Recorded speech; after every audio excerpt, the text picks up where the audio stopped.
The Plymouth Express Affair by Agatha Christie. Alex Simpson, R.N., stepped from the platform at Newton Abbot into a first-class compartment of the Plymouth Express. A porter followed him with a heavy suitcase.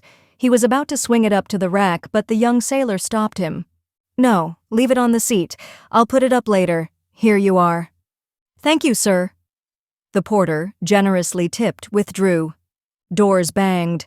A stentorian voice shouted, "Plymouth only. Change for Torquay. Plymouth next stop." Then a whistle blew and the train drew slowly out of the station. Lieutenant Simpson had the carriage to himself. The December air was chilly, and he pulled up the window. Then he sniffed vaguely and frowned. What a smell there was! Reminded him of that time in hospital, and the operation on his leg. Yes, chloroform, that was it. He let the window down again, changing his seat to one with its back to the engine. He pulled a pipe out of his pocket and lit it. For a little time he sat inactive, looking out into the night and smoking.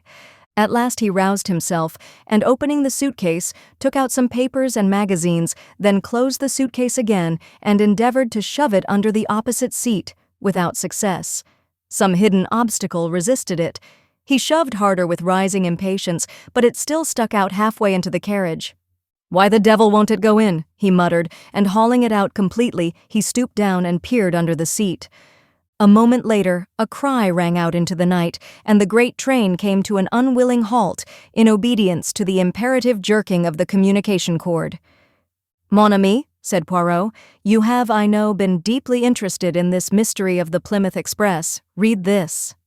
I picked up the note he flicked across the table to me. It was brief and to the point. "Dear Sir, I shall be obliged if you will call upon me at your earliest convenience. Yours faithfully, Ebenezer Halliday." The connection was not clear to my mind, and I looked inquiringly at Poirot. For answer, he took up the newspaper and read aloud. "A sensational discovery was made last night. A young naval officer returning to Plymouth found under the seat of his compartment the body of a woman, stabbed through the heart. The officer at once pulled the communication cord, and the train was brought to a standstill. The woman, who was about 30 years of age and richly dressed, has not yet been identified." And later we have this. "The woman found dead in the Plymouth Express has been identified as the Honorable Mrs. Rupert Carrington." You see now, my friend? Or if you do not, I will add this. Mrs. Rupert Carrington was, before her marriage, Flossie Halliday, daughter of Old Man Halliday, the Steel King of America. And he has sent for you? Splendid. I did him a little service in the past, an affair of bearer bonds. And once, when I was in Paris for a royal visit, I had Mademoiselle Flossie pointed out to me. La jolie petite pensionnaire. She had the jolie dot, too. It caused trouble. She nearly made a bad affair." "How was that?" "A certain Count de la Rochefort. Un bien mauvais sujet. A bad hat, as you would say. An adventurer pure and simple who knew how to appeal to a romantic young girl. Luckily, her father got wind of it in time. He took her back to America in haste. I heard of her marriage some years later, but I know nothing of her husband." I said. "The Honorable Rupert Carrington is no beauty by all accounts. He'd pretty well run through his own money on the turf, and I should imagine Old Man Halliday's dollars came along in the nick of time. I should say that for a good-looking, well-mannered, utterly unscrupulous young scoundrel, it would be hard to find his match. Ah, the poor little lady, elle n'est pas bien tombée. I fancy he made it pretty obvious at once that it was her money, and not she, that had attracted him. I believe they drifted apart almost at once. I have heard rumors lately that there was to be a definite legal separation. Old Man Halliday is no fool. He would tie up her money pretty tight." "I dare say. Anyway, I know as a fact that the Honorable Rupert is said to be extremely hard up." "Aha, I wonder—" "You wonder what?" "My good friend, do not jump down my throat like that. You are interested, I see. Supposing you accompany me to see Mr. Halliday. There is a taxi stand at the corner." A very few minutes sufficed to whirl us to the superb house in Park Lane, rented by the American magnate.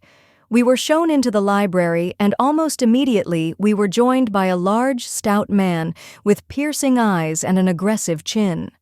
"Monsieur Poirot?" said Mr. Halliday. "I guess I don't need to tell you what I want you for. You've read the papers, and I'm never one to let the grass grow under my feet. I happened to hear you were in London, and I remembered the good work you did over those bonds. Never forget a name. I've got the pick of Scotland Yard, but I'll have my own man as well. Money no object. All the dollars were made for my little girl, and now she's gone, I'll spend my last cent to catch the damned scoundrel that did it. See? So it's up to you to deliver the goods." Poirot bowed. "I accept, monsieur, all the more willingly that I saw your daughter in Paris several times. And now I will ask you to tell me the circumstances of her journey to Plymouth and any other details that seem to you to bear upon the case." "Well, to begin with," responded Halliday, "she wasn't going to Plymouth. She was going to join a house party at Avonmead Court, the Duchess of Swansea's place. She left London by the 12:14 from Paddington, arriving at Bristol, where she had to change, at 2:50. The principal Plymouth expresses, of course, run via Westbury and do not go near Bristol at all. The 12:14 does a non-stop run to Bristol, afterward stopping at Weston, Taunton, Exeter, and Newton Abbot. My daughter traveled alone in her carriage, which was reserved as far as Bristol, her maid being in a third-class carriage in the next coach." Poirot nodded, and Mr. Halliday went on. "The party at Avonmead Court was to be a very gay one, with several balls, and in consequence my daughter had with her nearly all her jewels, amounting in value perhaps to about $100,000. "Un moment," interrupted Poirot. "Who had charge of the jewels, your daughter or the maid?" "My daughter always took charge of them herself, carrying them in a small blue morocco case." "Continue, monsieur." "At Bristol, the maid, Jane Mason, collected her mistress's dressing bag and wraps, which were with her, and came to the door of Flossie's compartment. To her intense surprise, my daughter told her that she was not getting out at Bristol, but was going on farther. She directed Mason to get out the luggage and put it in the cloakroom.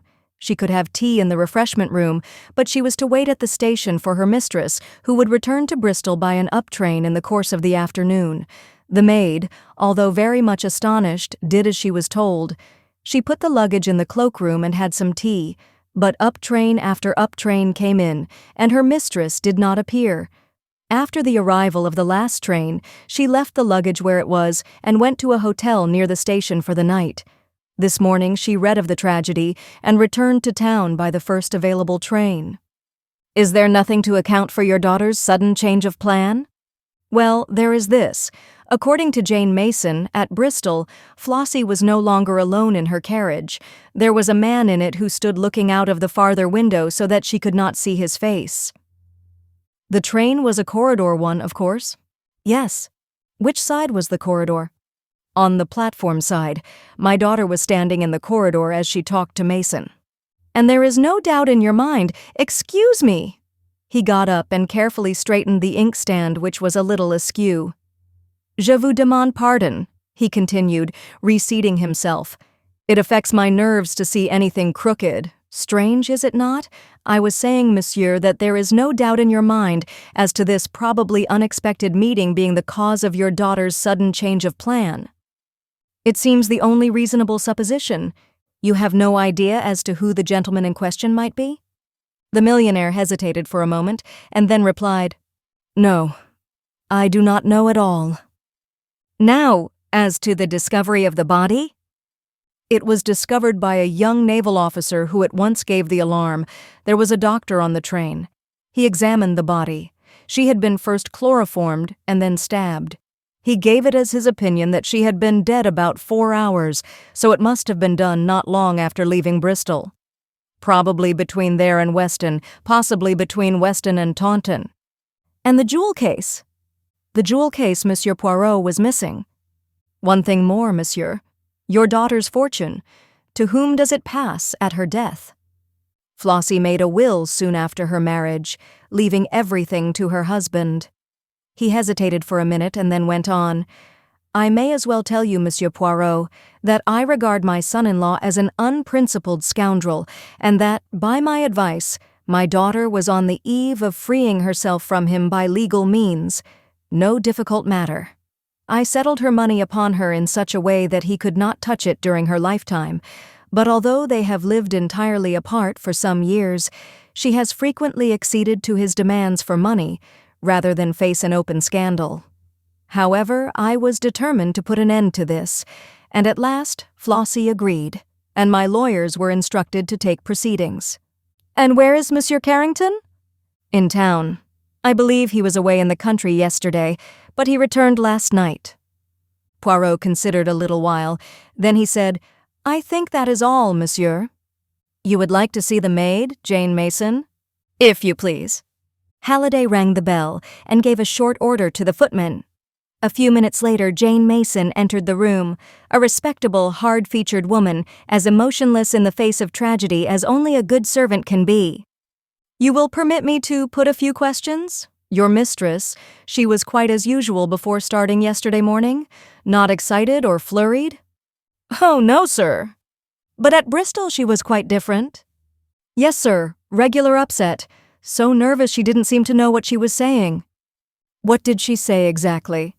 "Well, sir, as near as I can remember, she said, 'Mason, I've got to alter my plans. Something has happened. I'm not getting out here after all. I must go on. Get out the luggage and put it in the cloakroom. Then have some tea and wait for me in the station.'" "Wait for you here, ma'am?" I asked. Yes, don't leave the station. I shall return by a later train. I don't know when. It mayn't be until quite late." "Very well, ma'am," I says.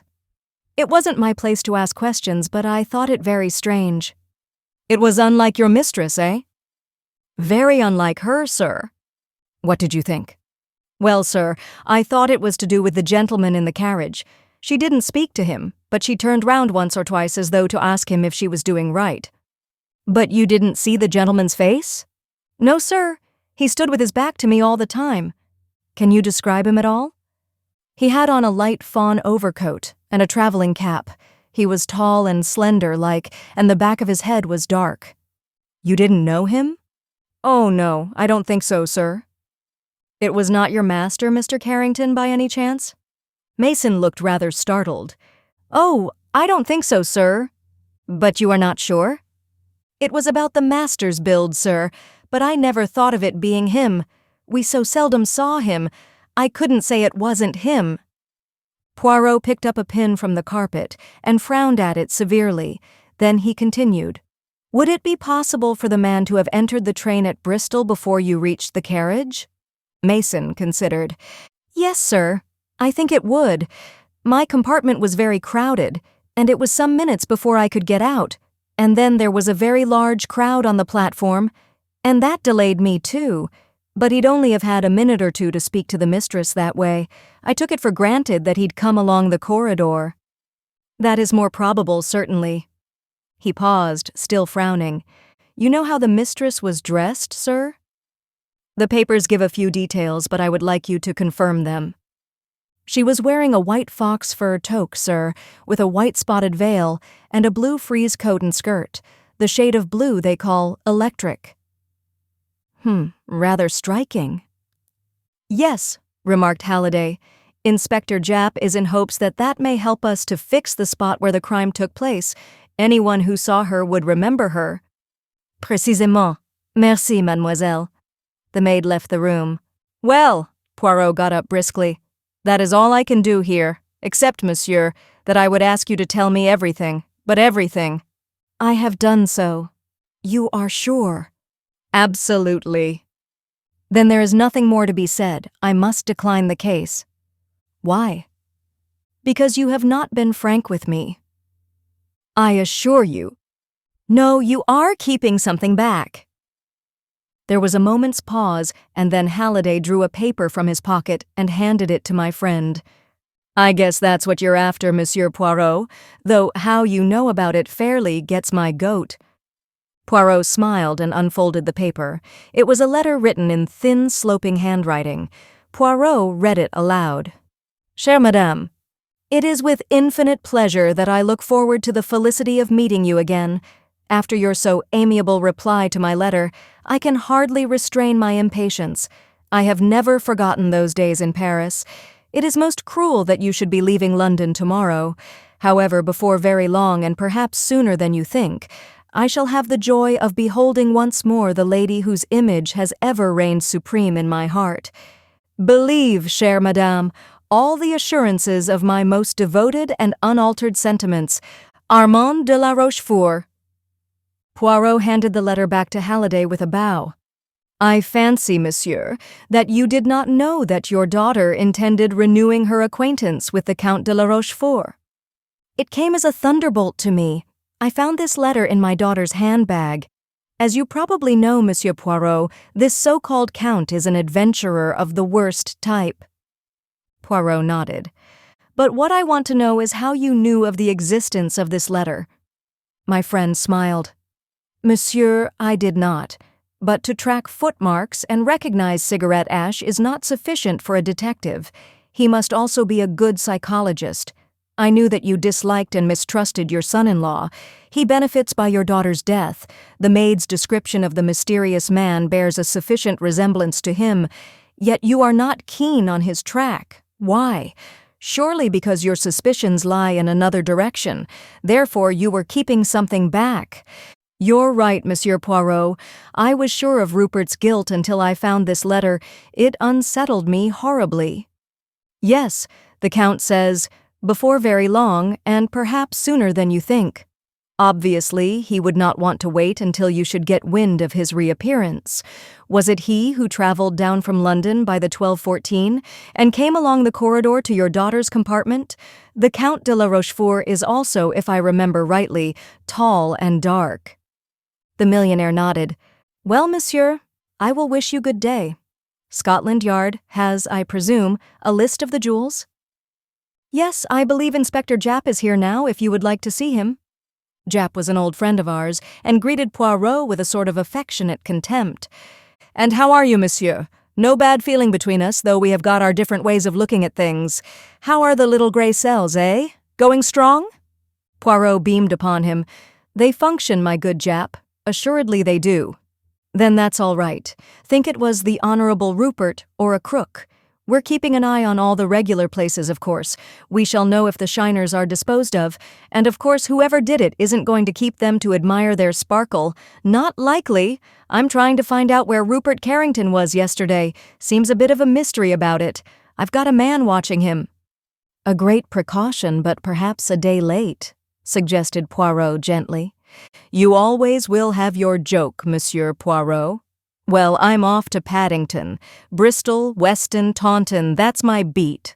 So long. You will come round and see me this evening and tell me the result? Sure thing if I'm back. That good inspector believes in matter in motion, murmured Poirot as our friend departed. He travels, he measures footprints, he collects mud and cigarette ash. He is extremely busy. He is zealous beyond words. And if I mentioned psychology to him, do you know what he would do, my friend? He would smile. He would say to himself, poor old Poirot, he ages, he grows senile. Japp is the younger generation knocking on the door. And ma foi, they are so busy knocking that they do not notice that the door is open. And what are you going to do? As we have carte blanche, I shall expend 3d in ringing up the Ritz, where you may have noticed our Count is staying. After that, as my feet are a little damp, and I have sneezed twice, I shall return to my rooms and make myself a tisano over the spirit lamp. I did not see Poirot again until the following morning.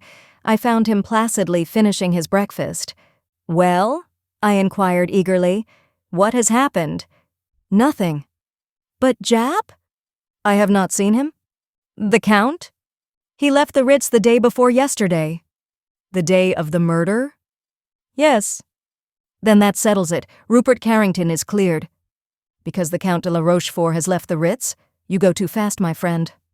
Anyway, he must be followed, arrested. But what could be his motive?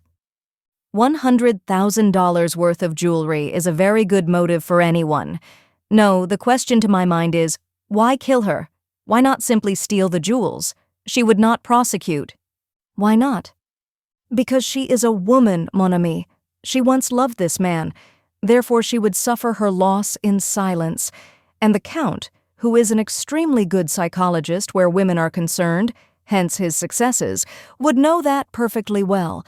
On the other hand, if Rupert Carrington killed her, why take the jewels, which would incriminate him fatally? As a blind. Perhaps you are right, my friend. Ah, here is Jap. I recognize his knock. The inspector was beaming good-humoredly. Morning, Poirot. Only just got back. I've done some good work. And you? Me, I have arranged my ideas, replied Poirot placidly. Jap laughed heartily. Old chap's getting on in years, he observed beneath his breath to me. That won't do for us young folk, he said aloud. Quel dommage? Poirot inquired. Well, do you want to hear what I've done? You permit me to make a guess? You have found the knife with which the crime was committed by the side of the line between Weston and Taunton, and you have interviewed the paper boy who spoke to Mrs. Carrington at Weston. Jap's jaw fell. How on earth did you know? Don't tell me it was those almighty little gray cells of yours. I am glad you admit for once that they are almighty. Tell me, did she give the paper boy a shilling for himself? No, it was half a crown. Jap recovered his temper and grinned. Pretty extravagant, these rich Americans. And in consequence, the boy did not forget her? Not he. Half-crowns don't come his way every day. She hailed him and bought 2 magazines. One had a picture of a girl in blue on the cover. That'll match me, she said. Oh, he remembered her perfectly. Well, that was enough for me. By the doctor's evidence, the crime must have been committed before Taunton. I guessed they'd throw the knife away at once, and I walked down the line looking for it, and sure enough, there it was. I made inquiries at Taunton about our man, but of course it's a big station, and it wasn't likely they'd notice him. He probably got back to London by a later train. Poirot nodded. Very likely. But I found another bit of news when I got back. They're passing the jewels, all right. That large emerald was pawned last night by one of the regular lot. Who do you think it was? I don't know, except that he was a short man. Jap stared. Well, you're right there. He's short enough. It was Red Narky. Who on earth is Red Narky? I asked. A particularly sharp jewel thief, sir, and not one to stick at murder. Usually works with a woman, Gracie Kidd, but she doesn't seem to be in it this time, unless she's got off to Holland with the rest of the swag. You've arrested Narky? Sure thing. But, mind you, it's the other man we want, the man who went down with Mrs. Carrington in the train. He was the one who planned the job right enough, but Narky won't squeal on a pal. I noticed that Poirot's eyes had become very green. I think, he said gently, that I can find Narky's pal for you, all right. One of your little ideas, eh? Jap eyed Poirot sharply. Wonderful how you manage to deliver the goods sometimes, at your age and all. Devil's own luck, of course. Perhaps, murmured my friend. Hastings, my hat, and the brush. So, my galoshes if it still rains. We must not undo the good work of that Tisano. Au revoir, Jap. Good luck to you, Poirot. Poirot hailed the first taxi we met, and directed the driver to Park Lane. When we drew up before Halliday's house, he skipped out nimbly, paid the driver, and rang the bell. To the footman who opened the door, he made a request in a low voice, and we were immediately taken upstairs. We went up to the top of the house, and were shown into a small, neat bedroom. Poirot's eyes roved round the room and fastened themselves on a small black trunk. He knelt in front of it, scrutinized the labels on it, and took a small twist of wire from his pocket. Ask Mr. Halliday if he will be so kind as to mount to me here, he said over his shoulder to the footman. It is suggested that the reader pause in his perusal of the story at this point, make his own solution of the mystery, and then see how close he comes to that of the author, the editors. The man departed, and Poirot gently coaxed the lock of the trunk with a practiced hand.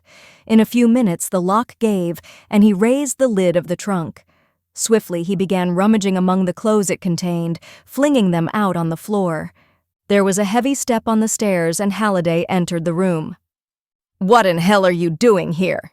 he demanded, staring. "I was looking, monsieur, for this." Poirot withdrew from the trunk a coat and skirt of bright blue frieze and a small toque of white fox fur. "What are you doing with my trunk?" I turned to see that the maid, Jane Mason, had just entered the room. "If you will just shut the door, Hastings. Thank you. Yes, and stand with your back against it. Now, Mr. Halliday, let me introduce you to Grace Kidd, otherwise Jane Mason, who will shortly rejoin her accomplice, Red Narky, under the kind escort of Jap. It was of the most simple. Poirot waved a deprecating hand, then helped himself to more caviar. It is not every day that one lunches with a millionaire. It was the maid's insistence on the clothes that her mistress was wearing that first struck me. Why was she so anxious that our attention should be directed to them? I reflected that we had only the maid's word for the mysterious man in the carriage at Bristol. As far as the doctor's evidence went, Mrs. Carrington might easily have been murdered before reaching Bristol. But if so, then the maid must be an accomplice. And if she were an accomplice, she would not wish this point to rest on her evidence alone. The clothes Mrs. Carrington was wearing were of a striking nature. A maid usually has a good deal of choice as to what her mistress shall wear. Now, if, after Bristol, anyone saw a lady in a bright blue coat and skirt and a fur toque, he will be quite ready to swear he has seen Mrs. Carrington. I began to reconstruct. The maid would provide herself with duplicate clothes. She and her accomplice chloroform and stab Mrs. Carrington between London and Bristol, probably taking advantage of a tunnel. Her body is rolled under the seat. The maid takes her place. At Weston, she must make herself noticed. How? In all probability, a newspaper boy will be selected. She will ensure his remembering her by giving him a large tip. She also drew his attention to the color of her dress by a remark about one of the magazines. After leaving Weston, she throws the knife out of the window to mark the place where the crime presumably occurred and changes her clothes or buttons a long mackintosh over them. At Taunton, she leaves the train and returns to Bristol as soon as possible, where her accomplice has duly left the luggage in the cloakroom. He hands over the ticket and himself returns to London. She waits on the platform, carrying out her role, goes to a hotel for the night, and returns to town in the morning exactly as she said. When Jap returned from his expedition, he confirmed all my deductions. He also told me that a well-known crook was passing the jewels. I knew that whoever it was would be the exact opposite of the man Jane Mason described. When I heard that it was Red Narky, who always worked with Gracie Kidd, well, I knew just where to find her. And the Count? The more I thought of it, the more I was convinced that he had nothing to do with it. That gentleman is much too careful of his own skin to risk murder. It would be out of keeping with his character. "Well, Monsieur Poirot," said Halliday, "I owe you a big debt, and the check I write after lunch won't go near to settling it." Poirot smiled modestly and murmured to me, "The good Jap, he shall get the official credit all right, but though he has got his Gracie Kidd, I think that I, as the Americans say, have got his goat." The end. Best Audiobooks for Free hopes that you have enjoyed this production of The Plymouth Express Affair by Agatha Christie. Please subscribe to our channel on YouTube and Rumble, as your subscription is the support we need to create more great free content. Please look to our website at bestaudiobooksforfree.com for a complete list of our audiobooks.